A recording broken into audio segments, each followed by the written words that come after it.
예루살렘을 택한 여호와께서 너를 책망하노라. 이러한 제아의 말씀으로 함께 말씀을 전하고자 합니다. 하나님께서 우리에게 크신 은혜로 우리에게 또 말씀으로 도전하여 주시고 우리를 새롭게 하여 주실 줄로 믿습니다. 오늘 우리가 함께 읽은 본문 스가랴서 3장 2절의 말씀을 보면 하나님께서 사탄을 책망하시는 그런 장면이 나오고 있습니다. 먼저 2절 말씀을 우리가 함께 읽겠습니다. 2절 말씀입니다. 시작. 여호와께서 사탄에게 이르시되 사탄아 여호와께서 너를 책망하노라. 예루살렘을 택한 여호와께서 너를 책망하노라. 이는 불에서 꺼낸 그슬린 나무가 아니냐 하실 때에. 여러분 이 말씀을 한번 보십시오. 하나님께서 지금 사탄을 책망하고 계시는 이유가 무엇입니까? 2절 말씀을 보면 하나님께서 사랑하시는 예루살렘, 하나님께서 예루살렘을 사랑하시는 거예요. 근데 그 예루살렘을 사탄이 불에다가 집어넣어 가지고 완전히 태워서 죽이려고 했기 때문입니다. 만약에 하나님께서 예루살렘을 빨리 불에서 건져내어 주시지 않았다라고 한다면은 예루살렘은 완전히 죄가 되어 가지고 형태를 알아보지 못하게 되었을 것입니다. 앞에서도 말씀을 드렸듯이 하나님께서는 이 유다 백성들을 완전히 소돔과 고모라처럼 망하게 하려고 멸망시키려고 그렇게 하신 것이 아닙니다. 바벨론에게 맡기실 때에 하나님께서 처음에 하나님 의도하신 것은 무엇인가 하면은 어느 정도 이 유다 백성들에게 시련은 있고 고난은 있다 할지라도 처음에 원래의 형태 원형만큼은 보존되기를 원하셨습니다. 그래서 다시 돌아왔을 때에 그때도 온전히 보존되어 있는 모습으로 잘 회복이 되어질 수 있기를 하나님은 원하셨던 것입니다. 아예 예루살렘이 다 산산조각이 나고 형태도 못 알아볼 만큼 그렇게 심하게 두들겨 맞기를 원하신 것이 아니라는 겁니다. 그런데 바벨론은 어떻게 했습니까? 예루살렘을 완전히 망가뜨려 놨죠. 완전히 형태도 알아볼 수 없을 만큼 완전히 처참하게 무너뜨려 놓은 것입니다. 그래서 하나님께서 지금 사탄을 책망하고 계신 거예요. 내가 내 백성을 너의 손에 잠시 맡겨 놓기는 했지만은 이렇게까지 망가뜨리려고 한 것이 아니지 않느냐. 하나님은 지금 그 말씀을 하고 계신 것입니다. 도대체 내가 사랑하는 이 유다, 이스라엘을 어떻게 다루었길래 지금 이렇게까지 망가뜨려 놓은 것이냐고 하나님께서 사탄을 책망하고 계신 것입니다. 어느 부잣집에 이제 망나니 아들이 하나 있었습니다. 그래서 하루는 아버지가 큰 아들을 불러다가 야, 너 동생, 저 망나니 동생 좀 한번 봐봐라. 저게 저래가지고 저게 인간이 되겠나? 한번 봐봐라. 야, 네가 형이니까 동생 좀 불러다가 좀 따끔하게 뭐라 해가지고 좀 정신 좀 차리게 해봐라. 아버지가 큰 아들에게 이 망나니 아들을 맡긴 겁니다. 그런데 사실은 이 큰 아들도 이 망나니 아들에 대하여 가지고 그동안에 불만이 많이 있었습니다. 아버지 눈치 보면서 이거를 어떻게 손보지를 못했을 뿐이지 이 큰형님도 이 동생에 대해서 그동안에 불만이 많이 있었어요. 밖에 나가가지고 사고치고 말도 안 듣고 그러니까 동생이 곱게 보일 리가 없겠지요. 안 그래도 불만이 많아가지고 이 녀석 이거 어떻게 해야 되느냐 이러고 있는데 아버지가 허락을 해준 거예요. 아버지가 네 동생 손 좀 봐라. 그러니까 때는 이때다 이래가지고는요, 아버지가 나간 사이에 동생을 부릅니다. 야, 니 이리로 좀 와봐라. 그래가지고는 이 동생을 그냥 막 그때부터 막 반 죽여놓는 거예요. 이 자식을, 이 베이비를, 이걸 막 애를 그냥 막 죽을 때까지 패버린 거예요. 얼마나 심하게 두들겨 팼는지 애가 완전히 피범벅이 돼가지고 얼굴을 알아볼 수 없을 정도로 완전히 죽사발을 만들어 놓은 거예요. 형님이 그냥 동생을 막 반 죽여놨습니다. 아버지가 오시겠죠. 아버지가 집에 와가지고 그 동생이 막 피범벅이 되어 있는 걸 보고 아버지가 아이고 그래 잘했다. 한번 맡겨놨더니 시원하게 두들겨 팼구나. 그러면서 아버지가 큰형님을 칭찬해 줄까요? 아니지요. 아니에요. 아니 애를 어떻게 이렇게까지 만들어놨냐고 오히려 큰형님을 책망하는 거예요. 내가 이렇게까지 애를 손보라고 했냐고 그러면서 아버지가 그 큰형님을 뭐라고 하는 겁니다. 왜냐? 아무리 망나니 같은 자식이라 하더라도 그럼에도 내 새끼인 거예요. 그럼에도 내 새끼인 겁니다. 내 사랑하는 아들이기 때문에 맨날 문제를 일으키고 사고를 치고 다니고 그럼에도 내 자식이라는 거예요. 그런데 아버지가 처음에 의도했던 바는 무엇입니까? 것만 좀 줘가지고 정신 차리게 만들어라. 그런데 이 큰형님은 잘됐다 그러거나 애를 막 반 죽여 놓으니까 여러분 바로 오늘 말씀이 이와 같은 상황이다라고 하는 거예요. 오늘 말씀에 나오는 유다가 이 예루살렘이 꼭 망나니 아들과 같은 것입니다. 성경에는 예루살렘 이 유다를 가리켜서 오늘 뭐라고 표현하고 있는가 하면은 불에서 꺼낸 그슬린 나무와 같다라고 말씀을 하고 있습니다. 그래서 하나님께서 지금 사탄을 책망하고 계시는 거죠. 이렇게까지 하라고 한 건 아닌데 너는 내가 사랑하는 유다를 완전히 죽여놨구나. 그냥 죽다가 살아난 거죠. 불에 들어갔다가 그냥 이렇게 죽다가 살아나온 거예요. 조금만 더 있었으면은 완전히 죽을 뻔했는데 그때 하나님께서 건져 주신 것입니다. 아니었으면은 유다는 완전히 망했을 거예요. 하나님께서 은혜 가운데 70년 만에 그들을 돌아오게 하셨기 때문에 그들이 지금 보존되어 있는 것입니다. 여러분, 우리는 하나님께서 참으실 수 있는, 인내하실 수 있는 선이 있다는 사실을 기억해야 됩니다. 하나님께서 그어놓으신 선이 있는 거예요. 이 선은 넘지 말아라. 동산의 모든 실과는 따먹되 선악과만큼은 먹지 말아라. 이것도 하나님께서 선을 그어 놓으신 겁니다. 선악과만큼 먹지 마. 선을 그어 놓으신 거예요. 여러분, 창세기부터 하나님께서는 언제나 우리에게 선을 전해주고 계십니다. 선을 그어 놓는 거예요. 그 선을 넘어가면 어떻게 돼요? 그때는 하나님의 심판과 하나님의 징계가 임하게 되는 겁니다.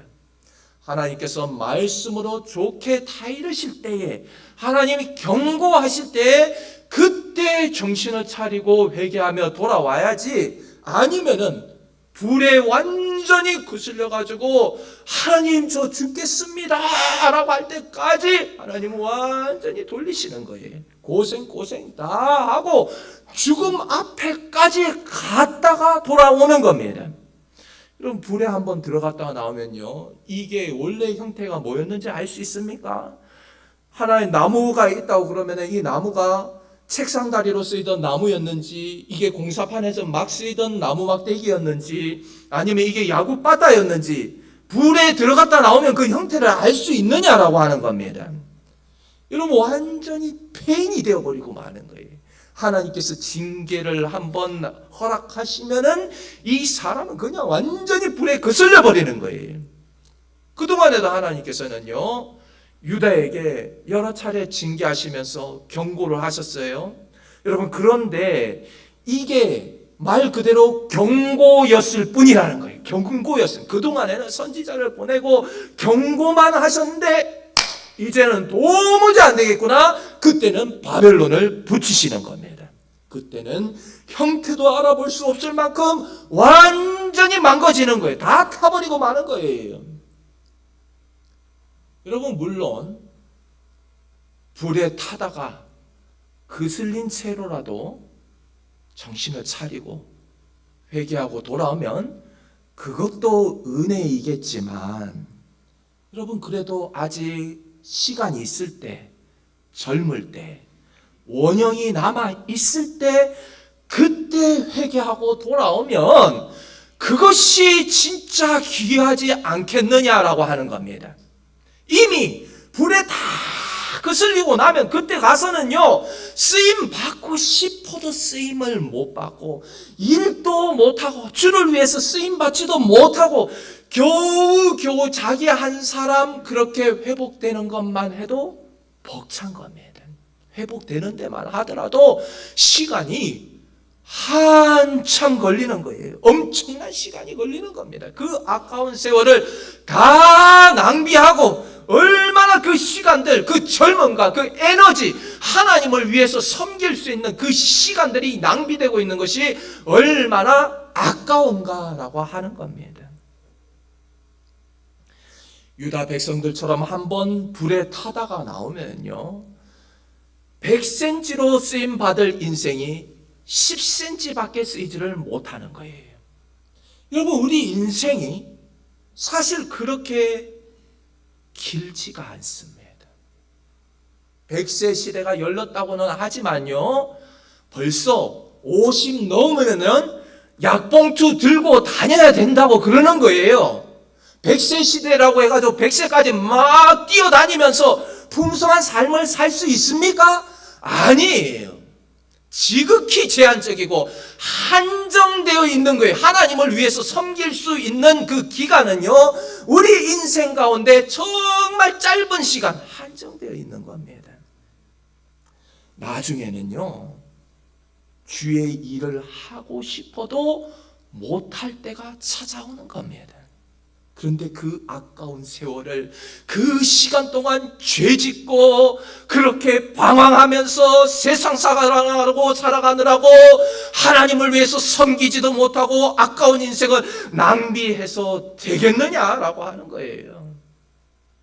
마치 예수님 옆에 그 십자가에 못 박혀 있던 그 강도처럼, 그때 가서 회개하고 구원받는다고 한다면 그것도 은혜겠지만, 이제 십자가에 다 못 박혀가지고 주를 위해서 한번 헌신하지도 못하고 주님을 위해서 내가 한번 살아보지도 못하고 그러고 천국 들어간다면 어떤 열매가 있을 것이며 어떤 면류관을 받을 수 있겠느냐라고 하는 거예요.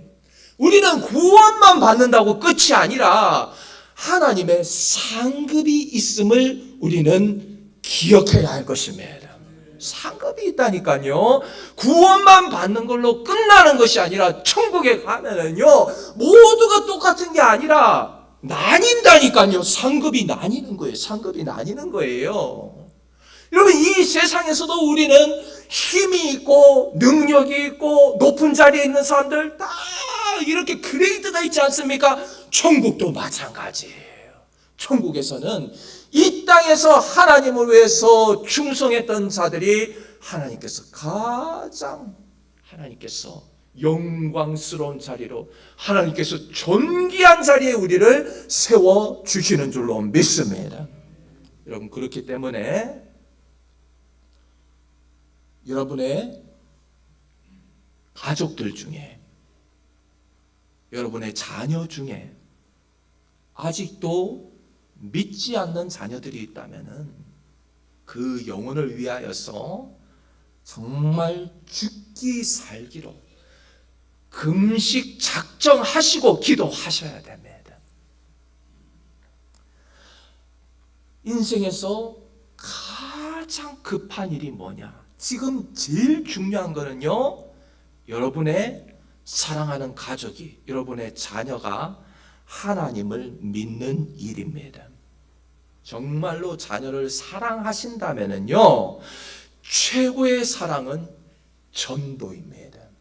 예수님을 믿게 만드는 것이 그게 가장 큰 사랑입니다. 이걸 잊지 마십시오. 여러분이 천만금이 있어서 물려주는 것보다 예수 믿게 만드는 것이 그게 가장 귀한 사랑인 줄로 믿습니다. 지금 뭐 하나님 안 믿고도 그냥 저냥 뭐 잘 사는 것처럼 보이지요? 아니라는 거예요. 세상에서 그 영혼이 계속해서 병들어가고 있다는 사실을 알아야 되는 겁니다. 그냥 일자리 나가지고 일하고 먹고 살만하고 괜찮은 것 같지요? 아니라니까요. 병들어가고 죽어가고 있는 거예요. 더 늦기 전에 돌아오도록 우리가 기도하고 작정하고 금식하면서 그렇게 복음을 전해야 되지 않겠습니까? 엄마가 널 위해서 금식하며 기도하고 있다. 여러분, 그런데 어느 자식이 마음 편하겠습니까? 우리 엄마가 금식까지 하면서 내가 예수님 믿도록 기도하고 계신다. 아, 엄마 좀 그러지 마세요. 그래도 속으로 부담감이 생기는 겁니다. 말로 하셔야 돼요. 부담을 주셔야 됩니다. 매일매일 알려주고 영적인 부담을 주면서 제발 눈물로 한번 기도해 보십시오. 내가 죽기 전에 소원이 하나 있다. 이미 소원이 한번 들어달라고 내 눈 감기 전에 한번 교회 같이 나가자고. 하나님 믿어야 된다고. 다 얻어맞고 얻어 터지고 그렇게 돌아오지 말고 부지깽이처럼 거슬려가지고 돌아오지 말고 아직 젊을 때 하나님께서 손 보시기 전에 그 전에 돌아와야 하는 거예요. 맞고 돌아오면 너무 아픈 거예요. 맞고 돌아오면요, 거슬려서 돌아오면 너무 쓰라린 것입니다. 여러분, 그렇기 때문에 눈물로 기도하시고 전도하셔야 될 줄로 믿습니다. 같이 안 살면은요, 매일매일 전화해가지고 내가 너의 영혼을 위해서 기도하고 있다고, 하나님은 너를 사랑하신다고, 하나님은 너를 아직 포기하지 않으셨다고, 예수님께서 너를 사랑하신다고 이렇게 알려야 됩니다. 하나님께서 나를 우리 가정의 복음화를 위하여서 제물로 사용하실지, 내 자녀를, 내 사랑하는 가족을 하나님께서 그렇게 불에 걸리게 하실지, 여러분, 그 전에 돌아와야 되는 거예요. 그 전에 돌아와야 되는 거예요. 여러분, 그렇게 되면은 얼마나 아프겠습니까? 그런 가정들을 보면요, 너무너무 아픈 거예요. 안 얻어 맞고 안 얻어 터지고 그 전에 돌아와야 하는 것입니다. 우리 교회 성도와 제가 함께 대화를 나누는 중에 또 얘기하면 누군지 아니까, 직분만 말해도 누군지를 아니까, 그분이 교회에 나오지 않는 가족이 한 명이 있어요. 또 뭐 남편이다, 자식이다, 부모다 얘기하면 다 알 테니까 그 가족 중에 한 명이 교회를 안 나오고 있습니다. 그래서 제가 그분에게 말씀드렸어요. 빨리 전도해가지고 교회 나오도록 해야 되지 않겠느냐. 너무 교회 오래 쉬지 않았느냐. 그러니까 그분도 안 그래도 그게 가장 큰 기도 제목이라고 저한테 얘기를 해요. 그러면서 그분이 저한테 얘기하는 게 뭐냐 하면은요, 먼저 그런 이야기를 꺼냅니다. 이러다가 얻어맞고 돌아오면 어떡하려는지 모르겠다. 그분도 아시는 거예요. 그분도 아는 거예요. 얻어맞고 고생할 거 다 고생하고 완전히 불에 거슬려가지고 그러고 돌아오면 어떡하냐. 그분도 그게 걱정이 되는 겁니다. 돌아오는 것도 중요하지만은 어떻게 돌아오느냐도 중요한 거예요. 어떻게 돌아오느냐. 불에 완전 거슬리고 완전히 피폐해져가지고 돌아오느냐, 아니면은 하나님께서 손 보시기 전에 돌아오느냐. 여러분, 여러분의 가정에 복음화가 일어나기를 원합니다. 여러분의 사랑하는 가족들이 다 예수 믿고 한자리에 앉아서 하나님을 예배하는 그날이 속히 오기를 주님의 이름으로 축복합니다. 제가 한 가지 말씀 좀 드릴게요. 제발 자식 눈치 좀 보지 마십시오. 뜨끔하는 분들이 많이 계시죠. 제발 자식 눈치 좀 보지 마십시오. 자식 눈치 보여가지고 겁이 나가지고 교회 가자고 예수 믿어야 된다는 말 한마디를 못하는 분들이, 그런 부모님들이 얼마나 많은지 모릅니다. 그게 다 영적 전쟁이라는 사실을 모르십니까? 아시잖아요. 영적 전쟁이잖아요. 교회에 가자고 그러면 이제 다 컸는데 말을 듣습니까? 당연히 애들 반응이, 아이고 내가 알아서 할게요. 엄마 아빠 아유 나 좀 놔두세요. 또 그 얘기하신다. 아이고 안 믿어지는 걸 어떻게 하란 말이에요. 그러면서 그때부터는 또 막 분란이 일어나니까 그게 눈치가 보여가지고 말 한마디를 못하는 거예요. 그럼 괜히 애들하고 막 사이가 서먹서먹해질까 싶어가지고, 여러분 복음을 전하려고 하는데 사탄이 가만히 있습니까? 그 자리가 바로 영적 전쟁터라니까요. 영적 전쟁터예요. 벌써 오랜 시간 동안 교회랑 담쌓고 살아왔는데 벌써 그 영혼이 TV만 켜도 교회에 대해서 온갖 안 좋은 뉴스들이 늘 나오는 이런 시대에 살아가면서 교회에 대하여서, 하나님에 대하여서 좋은 이미지를 가지고 있는 그 자체가 기적인 거예요. 그런 자식이 있을 리가 없습니다. 벌써 그 영혼을 사탄 마귀가 장악을 하고 있는데 쉽게 돌아오겠느냐라고 하는 거예요. 그러면은요, 그 오랜 세월 동안 내가 이 영혼을 방치해 두었구나 책임감을 느끼면서 하나님 앞에 더 엎드리셔야 되는 겁니다. 더 엎드리셔야 돼요. 여러분 천국과 지옥이 있음을 믿으십니까? 천국과 지옥이 있음을 믿으신다면은, 오늘 저녁에 우리 주님 오신다면은 내 사랑하는 가족들 어떻게 되겠느냐라고 하는 거예요. 그 영혼이 구원받을 수 있겠는가? 그러니까 영적 전쟁이라니까요. 완전히 불구덩이에 거슬려가지고 얻어맞고 돌아오기 전에 아직 시간이 있을 때에 어서 돌아와서 주를 위하여 살아가야 하지 않겠습니까? 기억하시기 바랍니다. 전도가 사랑입니다. 전도가 사랑입니다. 전도가 사랑입니다. 전도가 가장 큰 사랑이에요. 예수 믿게 하는 게 그게 가장 큰 사랑입니다. 여러분 삼손을 한번 보십시오. 삼손은 태어날 때부터 정말 큰 은혜를 받고 태어난 사람이에요. 사람들이 상상할 수도 없는 그런 힘과 능력을 가지고 태어난 사람이 바로 삼손입니다. 만약에 삼손이 그 능력을 가지고 제대로 하나님 앞에서 살기만 했다면은요, 이스라엘의 역사가 완전히 뒤집어졌을 거예요. 그런데 그런 능력을 가지고도요, 여자 꽁무니만 쫓아다니고 여자한테 푹 빠져가지고 그러고 살아가니까요, 아무것도 해보지를 못하고 인생 낭비하다가 그 능력 가지고 있다, 그 능력 한번 써보지를 못하고는 죽는 거예요. 눈 뽑혀가지고 그때 가가지고 정신 차려가지고 뭐 하겠느냐는 거예요. 눈 뽑혀가지고 그때 가서 정신 차려 얼마나 어리석느냐. 그 시간 낭비 다 하고 진작에 정신을 차렸으면은 얼마나 귀하게 쓰임 받았겠느냐라고 하는 겁니다. 여러분, 그렇기 때문에 나의 사랑하는 가족들, 눈 뽑히고 얻어 터지고 쓰라리고 아프기 전에 정신 차리고 돌아올 수 있도록 복음을 전해야 하는 줄로 믿습니다. 금식하며 기도하십시오. 천국과 지옥이 있음을 믿으면 그렇게 하셔야 되는 거예요. 1분 1초가 아까운 거예요.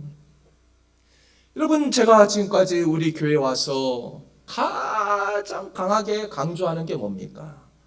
주님 오실 때가 얼마 남지 않았다는 겁니다. 주님 오실 때가 얼마 남지 않았어요. 여러분, 주님께서 저 악한 사탄의 세력들을 심판하기 위해서 다시 오실 것입니다. 우리에게 중요한 것은 무엇입니까? 깨어서 기도해야 되고, 시간 있을 때, 아직 시간 있을 때 복음을 전해서 사랑하는 나의 사람들 다 함께 손잡고 천국에 들어가야 하는 줄로 믿습니다. 오늘 말씀은 아멘이 크게 나와야 됩니다. 아멘. 오늘 2절 말씀에서 중요한 말씀은요, 바로 예루살렘을 택한 여호와입니다. 여호와 하나님께서 예루살렘을 사랑하셔서 예루살렘을 선택하신 거예요. 그들은 하나님의 선민입니다. 하나님의 사랑을 받는 백성이에요. 하나님은 불 속에 그을린 자들이라 할지라도 불쌍히 여기셔서 그들에게서 그 쓰름을 제하시고 다시 회복시켜 주시는 줄로 믿습니다. 이것이 복음이고 우리에게 소망입니다. 다 망가지고 부서지고 그런 인생이라 할지라도 하나님은 그곳에서 다시 꺼내서 사용하시는 줄로 믿습니다. 저는 우리 세운교회도 소망이 있다고 믿습니다. 불에 그슬린 막대기라도 사용하시는 하나님이시라면은 하나님이 쓰시겠다고 하면 쓰임 받는 겁니다. 하나님께서 말씀하시면은 누가 막겠습니까? 하나님이 쓰신다고 하면은 하나님이 쓰시는 거예요. 오늘 말씀을 한번 보십시오. 지난 시간에도 말씀을 드렸듯이 이 사탄 마귀가 여호수아 대제사장을 엄청나게 공격을 하면서 막 퍼붓는 거죠. 참수하면서 정죄하면서 너가 그러고도 대제사장이냐, 너의 꼴을 한번 봐봐라, 너가 그러고도 하나님을 섬기는 제사장이냐, 그렇게 퍼부어대는 거예요. 그런데 그렇게 퍼부어대다가도요, 하나님께서 한마디 말씀을 하시니까 사탄이 잠잠하여지는 겁니다. 지금까지는 계속 맹렬하게 쏟아붓다가 하나님이 개입하셔서 하나님이 한 말씀 하시니까 사탄이 입을 딱 다무는 거예요.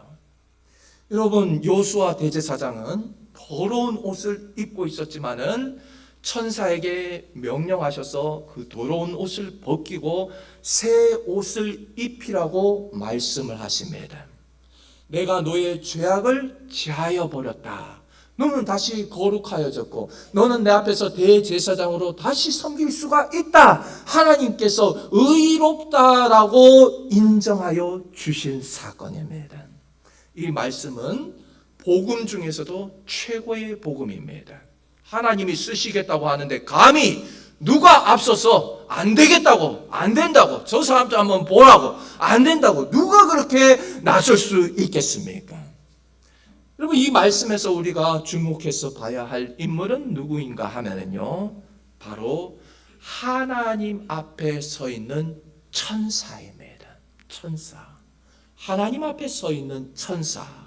우리 한글 성경에는 이게 정확하게 나와 있지 않지만요, 히브리어 원어 성경을 보면은요, 그 천사 앞에요, 정관사가 붙어 있습니다. 정관사. 그러니까 여러분 영어 시간에 학창 시절에 배우셨죠? 영어를 배울 때도 정관사 더가 있습니다. 더가 앞에 붙어 있으면은요, 이거는 모든 천사들을 가리키는 것이 아니라 그 천사, 그 한 명의 천사를 말하고 있는 거예요. 그 천사를 말하는 겁니다. 모든 천사를 말하는 게 아니에요. 하나님의 사자, 다른 천사들과 구별되어지는 존재를 말하고 있습니다. 이분이 누구시냐면은 바로 이위 하나님, 성자 하나님, 예수 그리스도, 나중에 이 땅에 오셔서 그리스도라고 그렇게 칭호를 받으신 그분이 바로 그 천사이신 것입니다. 이분이 누구신가 하면은요, 우리가 스가랴서 1장 말씀에서도 함께 말씀을 나눌 때 화석류 나무 사이에 계셨던 그분 기억나시죠? 화석류 나무 사이에 서 계셨던 그분이 바로 이분이다라고 하는 거예요. 여러분, 그분 예수님은, 여러분 지난 시간에도 우리가 함께 말씀을 나누었듯이 이 여호수아 대제사장은 더러운 옷을 입고 있었지만은 죄악된 모습을 가리킨다고 했죠.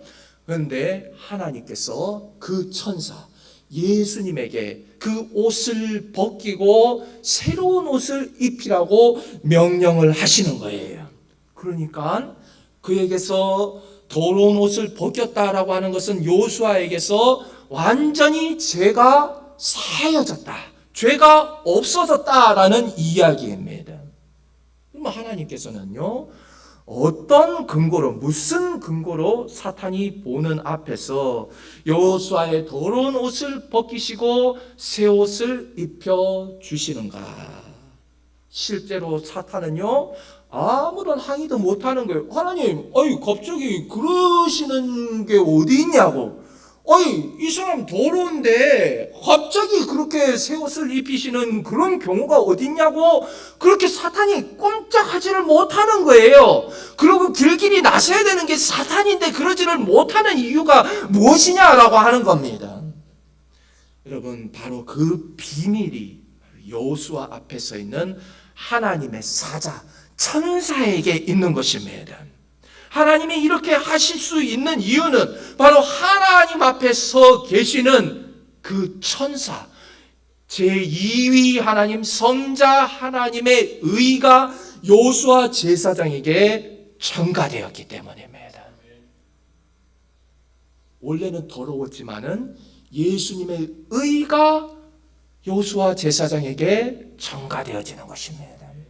성자 하나님께서 여호수아를 대신해서 그 옷을 받으시는 거예요. 내가 그 죄악된 옷, 더러운 옷 내가 입겠다. 내가 받으시는 거예요. 더럽고 오염된 그 옷을 주님께서 받으시고 주님의 그 의가 여호수아 제사장에게 전가되어진 것입니다. 여러분, 바로 그 성자 하나님께서 2000년 전 이 땅에 우리의 죄를 사하여 주시기 위해서 오신 줄로 믿습니다. 오늘은 종려주일입니다. 예수님께서 십자가에서 죽으시고 우리의 죄를 사하여 주시기 위해서 예루살렘 성에 입성하신 것을 기념하는 주일입니다. 여러분, 그분께서 제2위 하나님, 성자 하나님께서 여호수아 대제사장의 그 더러운 옷을 받으셨던 것처럼 우리의 죄를 받으시고 우리의 죄를 사하시기 위해서 우리 주님께서 예루살렘 성에 입성하신 줄로 믿습니다. 여러분, 2000년이 지난 지금도 여전히 우리 주님께서는 우리 가운데 찾아오고 계십니다. 우리의 삶 가운데, 우리의 가정 가운데, 우리 교회 가운데, 이 나라, 이 민족 가운데에 우리 주님은 찾아오고 계신 줄로 믿습니다. 오늘 이 아침에 호산나 호산나 소리 높여 외치며 우리 주님을 환영하는 성도들 되시기를 주님의 이름으로 축복합니다. 주님, 나의 삶에 임하여 주시옵소서. 나의 가정에 찾아와 주시옵소서. 우리의 가정을 새롭게 하여 주시고 우리의 자녀들을 새롭게 하여 주시고 내 인생을 새롭게 하여 주시옵소서. 여호수아 대제사장을 새롭게 하여 주신 것처럼 하나님, 나에게도 새로운 옷을 입혀 주시옵소서. 고백할 수 있는 귀한 성도들 되시기를 주님의 이름으로 축복합니다.